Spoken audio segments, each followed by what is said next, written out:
계시록 우리 요한이 지금 처해 있는 이 상황을 요한계시록 1장 9절에는 이렇게 말씀하고 계시죠. 나 요한은 너희 형제요 예수의 환난과 나라와 참음에 동참하는 자라. 하나님의 말씀과 예수의 증거를 인하여 반모라 하는 섬에 있었더니.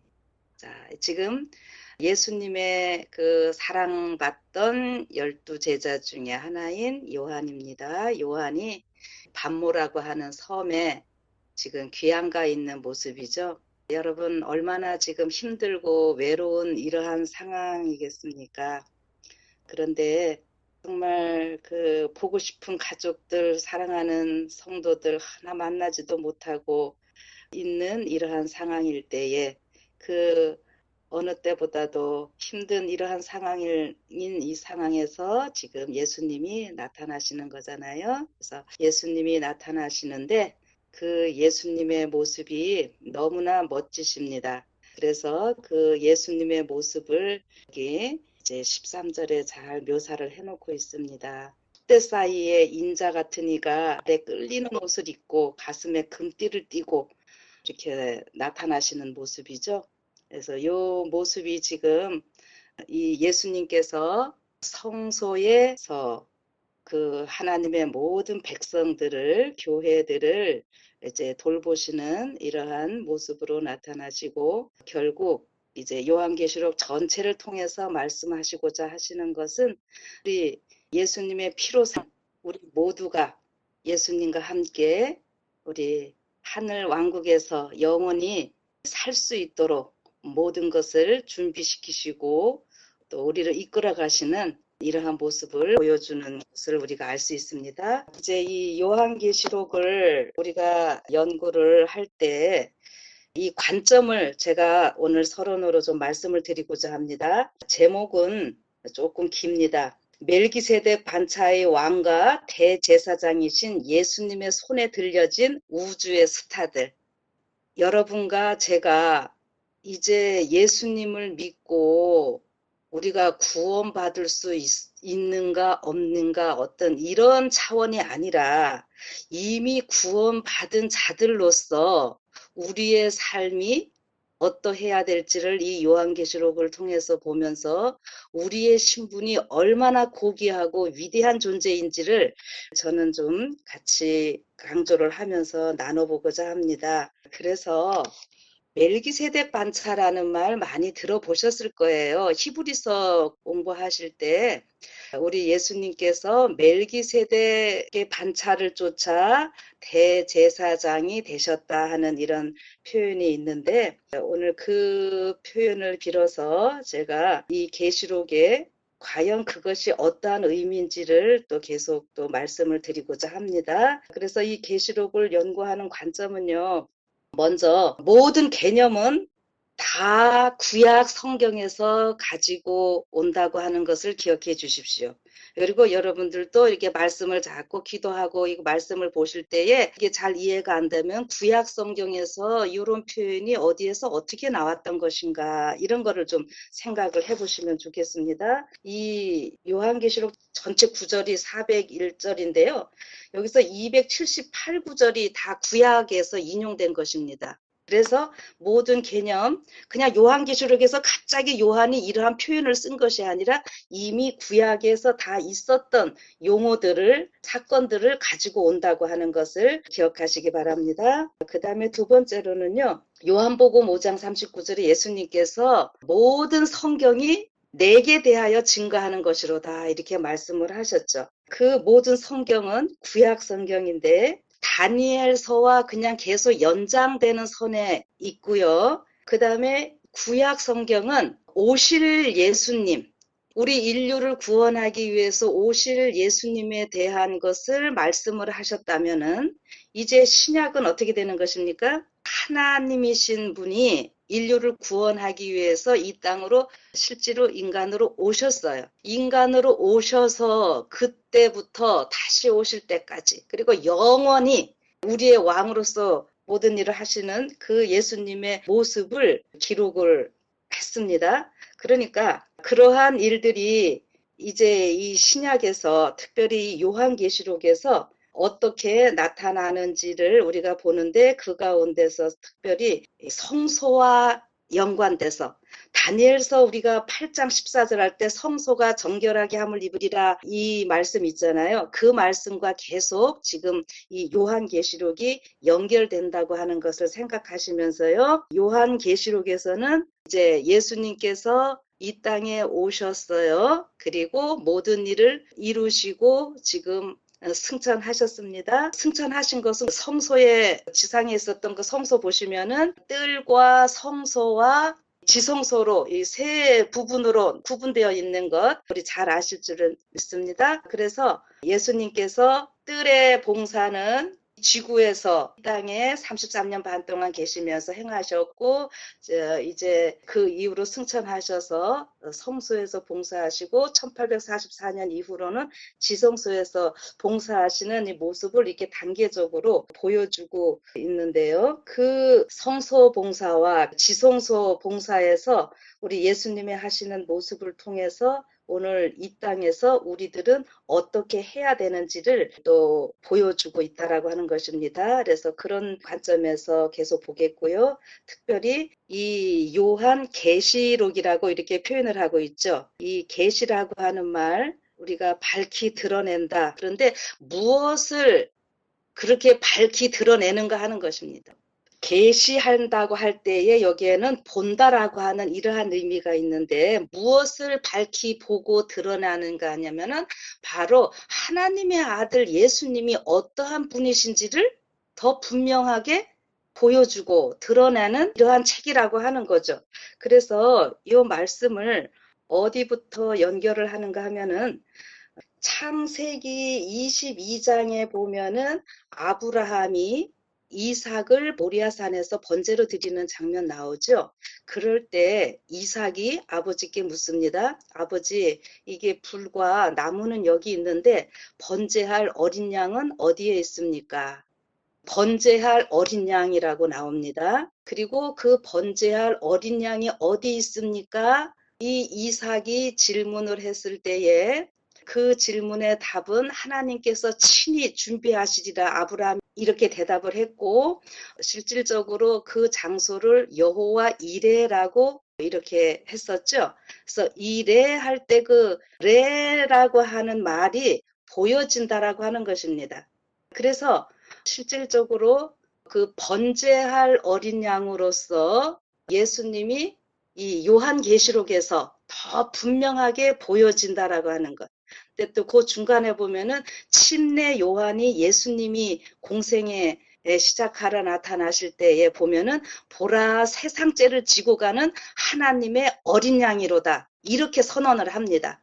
그것이 바로 이삭이 아버지 번제할 어린 양은 어디에 있습니까? 하는 그 질문에 대한 대답이 바로 침례 요한을 통해서 다시 한번 주어지는 것이고 그때 침례 요한이 보라라고 하는 표현을 합니다. 그렇게 여러분들이 좀 연결을 해보시고요. 그 다음에 아까 제가 제목을 말씀드릴 때 멜기세덱 반차 이런 표현을 썼기 때문에요. 이 멜기세덱 반차에서 반드시 성소가 같이 있어야 되고 제사장이 있어야 되고 절기가 같이 있어야 됩니다. 근데 여러분 지금 멜기세덱 반차라는 말 자체는 많이 들었지만은 이 성소 절기 요렇게 같이 연결들은 잘 안 해보셨을 거예요. 그냥 우리가 일반적으로 우리 구약을 공부하실 때에 그 레이 반차 혹은 뭐 아론 반차 이렇게 하면서 성소 연구들은 많이 하셨을 겁니다. 그러나 이제 레이 반차라고 하면은 그 혈통적인 이스라엘을 중심으로 했었던 일들인데 이것을 이제 확장을 시켜서 지구 전체 역사로서 우리 멜기세덱 반차로 이렇게 보시는 겁니다. 그래서 똑같이 이 멜기세덱 반차에서도 제사장, 절기, 성소 이것이 있어야 되는 것인데 그렇다면은 그 절기 가운데 유월절을 우리가 많이 얘기를 합니다. 유월절 이야기를 할 때에 유월절을 우리가 일반적으로 출애굽기 12장에 나오는 걸로 생각들을 많이 하시는데 유월절이라는 말이 직접적으로 표현된 거는 출애굽기가 맞습니다. 그러나 유월절 양 대신 예수님께서 우리 인류를 위해서 죽임을 당하셨다 하는 이런 표현 가운데는 그냥 출애굽기 그때에서 처음 예수님이 인류를 위해서 죽으시는 모습으로 나타나는 것이 아니라 지구 역사가 시작되는 이래 하늘에서 루스벨을 통해서 그 범죄가 있게 됨으로 인해서 지구 창조를 할 때 하나님께서는 이미 지구가 범죄할 때를 대비해서 예수님께서는 하나님의 아들로서 인류를 위해서 죽으실 것을 이미 계획을 하셨습니다. 그래서 예수님께서 우리 인류를 구원하시고자 하시는 그 계획은 우리가 구속의 경륜이라고 이렇게 표현을 하면서 그것은 사후 계획이 아니라 이미 사전 계획이라고 하는 이런 표현도 많이 들으셨을 것이고요. 그런데 예수님께서 그렇게 지구가 창조되기 전부터 그런 계획을 갖고 계셨기 때문에 이 요한계시록에서 표현을 이렇게 보다 보면은 예수님에 대해서 일찍 죽임을 당한 어린 양 같더라 이런 표현이 나오고 있는 것입니다. 그래서 지금 이 말씀을 여러분들이 뭐가 연결을 시키시는가 하면은 다시 말씀드립니다. 이 이삭이 번제할 어린 양은 어디 있습니까? 하는 그 말씀과 또 출애굽기서에 나오는 죽임을 당한 출애굽기서의 유월절 어린 양, 요 단어들하고 좀 같이 연결을 시키시면서 이 요한계시록을 보자고 하는 것이죠. 그러면은 이제 예수님께서 이 땅에 오셔서 33년 반 동안 계시다가 승천을 하셨어요. 그래서 지금 요한계시록에서 이제 말씀을 해주시는 것이 뭐냐 하면은 승천하시기 전까지의 요 상황을 1절에서 이미 요약을 해주고 있습니다. 어떻게 요약을 해주고 있는가 하면은요. 1장 5절에 보면은 이렇게 표현을 하고 있습니다. 또 충성된 증인으로 죽은 자들 가운데서 먼저 나시고 땅의 임금들의 머리가 되신 예수 그리스도로 말미암아 이런 표현이 나오고 있거든요. 여기에서 보면은 충성된 증인이라 하는 것은 바로 우리 예수님의 어떠한 모습이냐면은 선지자적 모습입니다. 우리 예수님의 직분 가운데 삼중 직분 있습니다. 선지자와 왕과 제사장의 직분이에요. 요 삼중 직분인데 이 예수님께서 행하실 이 삼중 직분을 우리 구약에서 보면은 선지자, 왕, 제사장들 각각 있으면서 기름 부음을 받고 그 역할들을 합니다. 그래서 구약의 모든 대표성을 띠는 그 인물들이 오실 예수님의 어떤 모습을 부분적으로 다 나타내는 것인데 지금 여기에서 예수님께서 그 모든 것을 이루신 분이라고 하는 것을 얘기를 하는 거거든요. 그래서 충성된 증인 이것은 바로 선지자적 그 사명을 다 감당하신 예수님의 모습이고요. 두 번째 보면은 죽은 자들 가운데서 먼저 나셨다 이러셨습니다. 이것이 바로 예수님의 제사장적 직분을 이야기를 해주고 있는 것이고요. 그 다음에 세 번째로 땅의 임금들의 머리가 되신 예수 그리스도라 이렇게 이야기를 하고 있습니다. 그래서 이것은 바로 땅의 임금들의 머리, 왕 중에 왕이신 예수님. 그래서 여기 보면은 예수님의 그 삼중 직분을 이미 다 이야기를 해놓고 있고 이 예수님께서 죽은 자 가운데서 다 먼저 일어나시고 땅의 임금들의 머리가 되신 예수님께서 이제 그 이름으로 요한이 인사를 하죠. 그러면서 하는 이야기가 이제 지금 읽은 말씀과 여러분 우리가 꼭 22장까지 영원히 또 우리가 감사하면서 기억해야 할 말씀입니다. 이제 뭐라고 했는가 하면은요. 우리를 사랑하사 그의 피로 우리 죄에서 우리를 해방하시고 이것이 바로 예수님이 유월절 어린 양으로서 우리를 위해서 죽으시고 그래서 그 피 흘리심으로 인해서 우리를 죄 가운데서 다 구원하신 이러한 모습을 말씀하십니다. 그런데 그 예수님께서 어떻게 하셨는가? 우리를 그렇게 구원하셔서 그냥 구원받은 한 사람으로서 우리를 존재하게 하시는 것이 아니라 그 아버지 하나님을 위하여 우리를 나라와 제사장으로 삼으신 그에게 영광과 능력이 세세토록 있기를 원하노라. 아멘. 지금 이렇게 말씀하고 있습니다. 여기에서 요한은 무엇을 또 강조를 해주고 있는가 하면은 여러분과 제가 어떠한 존재인가를 여기서 강조를 해주고 있는 겁니다. 여러분과 제가 어떠한 존재라고요? 우리를 나라와 제사장으로 삼으셨다. 이렇게 나오고 있습니다. 지금 아까 첫 번에 제가 제목을 말씀드릴 때 멜기세덱 반차 이런 표현을 썼잖아요. 멜기세덱이라고 하는 것은 무엇이냐면은 왕과 제사장의 직분 두 가지를 다 한꺼번에 하는 것을 말합니다. 그래서 여기 보면은 예수님이 이제는 우리의 왕으로서 제사장으로서 계시는데 예수님이 그렇게 되셨고 우리도 그렇게 되었다라고 하는 것을 말씀하시는 겁니다. 여기 이제 우리 표현에는 우리를 나라와 제사장으로 이렇게 했는데 킹제임스 버전이나 이런 데서는 나라와를요 킹스 그러니까 왕들과 제사장들로 삼았다.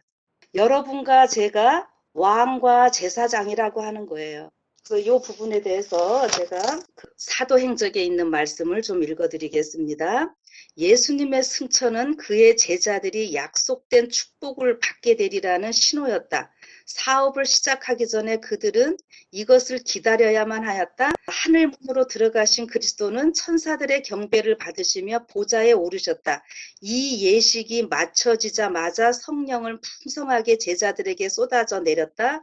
그리고 그리스도께서는 과연 영원부터 아버지와 함께 가지셨던 모든 영광으로 영화롭게 되셨다.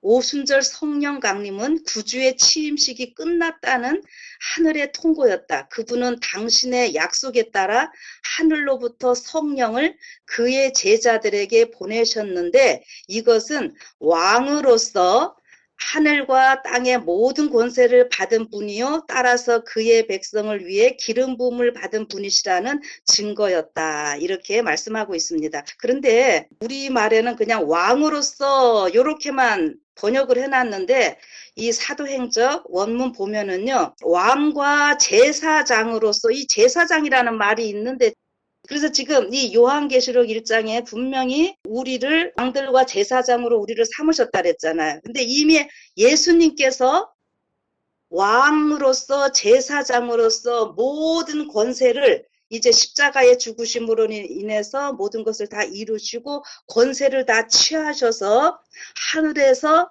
그 일을 하고 계시는데 여러분과 제가 어떠한 신분으로 이 예수님과 함께 우리가 일을 하고 있는 것인가 이런 측면에서 제가 이제 계시록을 같이 계속 말씀을 나누겠다고 하는 것입니다. 그래서 여러분 이것이요 아주 우리의 신분이 그냥 수직 상승되는 구약시대에는 이 제사장이 된다고 하는 것 왕이 된다고 하는 것은 혈통이 있어야만 되었잖아요.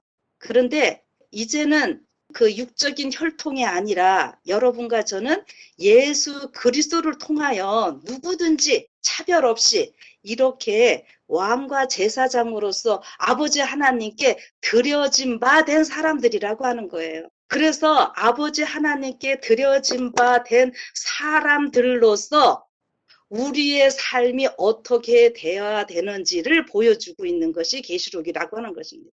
그러니까 우리가 구원받을 수 있는가 없는가 이런 문제가 아니라 이미 우리는 하나님의 자녀이면서 왕들로서 제사장들로서 부름받은 자들로서의 삶을 이야기를 해주고 있다고 하는 것입니다.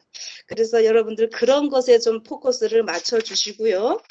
그 다음에 절기적으로는 지금 현재 우리는 이미 1844년 이후로는 원형적인 대속제일에 우리가 살고 있다라는 거 다 알고 계시죠? 그런데 요한계시록을 보면은 나팔절 때부터 그 상황들이 이어지는 모습을 우리가 볼 수 있습니다. 그리고 이 요한계시록을 볼 때는 이것이 비록 1900년 전에 쓰여졌지만 우리가 더 포커스를 맞춰야 할 부분은 여기 앞에 부분에서 벌써 반드시 속히 될 일을 그 종들에게 보이셨다. 그리고 때가 가깝다. 이렇게 말씀하고 계시거든요. 22장 가서도 또 그 말씀을 한 번 더 해주시고, 그러니까 속히 될 일, 마지막 때, 지금 오늘 이 순간 이 시대 여러분과 저에게 필요한 말씀드리고 적용되는 말씀들이라는 거, 이건 우리가 잘 알고 있잖아요. 이렇게 해서 오늘 1장은 제가 서론으로서 이런 관점으로 좀 앞으로 보겠다라고 하는 것을 말씀을 드립니다. 그래서 여기 보면은 1장에서 우리를 정말 왕들로서 제사장으로 삼으신 여기 7교회가 이제 나오면서 그 사자들을 하나님의 손에 이렇게 잡고 계시면서 어떤 일을 이루어 가실지를 우리가 좀 계속 생각해 보자고 하는 것입니다. 그리고 여기 또 하나, 아까 예수님이 나타나실 때 성소에서 예수님이 계시는 모습을 여기 보여주고 계시거든요. 그 7촛대 사이를 걷고 계시는 모습인데, 이때에 뭐라 그랬냐면 예수님의 모습이 그 머리와 털의 희기가 흰 양털 같고, 이런 표현 나옵니다. 이것은 지금 어디에서 나오는 모습인가 하면은 다니엘서 7장 9절에 보면은 내가 보았는데 왕자가 놓이고 옛적부터 항상 계시니가 좌정하셨는데 그 옷은 희기가 눈 같고 그 머리털은 깨끗한 양의 털 같고 그 보좌는 불꽃이요 박히는 불이며, 이렇게 나오고 있어요. 여기 옛적부터 항상 계시니 아버지 하나님이시거든요. 그리고 여기 우리말로는 그냥 왕자가 놓였는데 이렇게 나와요. 근데 이 왕자가 원어로 보면은 복수고요. 우리가 여기서 다니엘서 7장에 보면은 아버지 하나님 한 분만 나와 계시는 것 같이 이렇게 보이지만, 여기 이제 7장에서 왕좌들, 이게 복수로 나오고 있고요. 여기 이제 그 심판을 하시는 어떤 장면으로 되어 있는데, 이 요한계시록의 여기 1장에서는 우리 예수님이 우리 인류를 위해서 모든 것을 행하시고 그 왕과 제사장으로서 모든 권세를 위임 받으셔서 이미 아버지께 다 받으셔서 이제 행하시는 모습을 이야기를 하고 있다고 하는 것입니다. 그래서 여기 예수님의 모습이 아버지 하나님의 모습과 똑같이 이렇게 나오고 있습니다. 그래서 이런 것들을 좀 생각하시면서 오늘은 마무리를 좀 짓는데, 우리 예수님께서 멜기세덱 반차에 의해서 대제사장이 되시고 왕이 되셔서 우리 하늘에서 지금 여러분과 저를 어떠한 신분으로 만드셨고, 우리가 이러한 귀한 신분이 되었는데 이 귀한 신분을 어떻게 지금 이 땅에서 살면서 활용하고 살아야 되는지, 예수님과 함께 무슨 일을 우리가 해야 되는지를 앞으로 이제 2장, 3장 계속 나가면서 22장까지 살펴보는 그런 시간을 좀 갖겠습니다. 우리 모든 것의 시작 되신 예수님께서 우리를 끝까지 인도하시고 우리를 하늘 백성으로 인도하시는 그 사랑을 우리가 생각하시면서 오늘 또 힘찬 새로운 희망이 가득한 하루가 되시기를 간절히 바라면서 말씀 마치겠습니다.